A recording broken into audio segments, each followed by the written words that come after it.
The Toyota 4Runner key fob, typically 2 to 3 inches long, features buttons for lock-unlock, panic alarm, and sometimes rear hatch release. To open it, identify the small access slot on the side or seam of the fob. Insert a small flathead screwdriver or plastic pry tool into this slot. Plastic pry tools are ideal to avoid damage. Gently pry the case open, separating the two halves. Be careful not to damage the internal circuit board or rubber seals. Avoid using metal tools to prevent scratches or electrostatic discharge damage. Most 4Runner fobs, from 2010 onward, follow this design. Make sure to consult your specific year's manual for specifics. Once open, you'll see the CR232 battery. Note the orientation. The positive side should be facing up.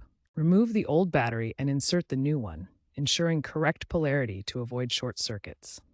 After insertion, carefully snap the case back together.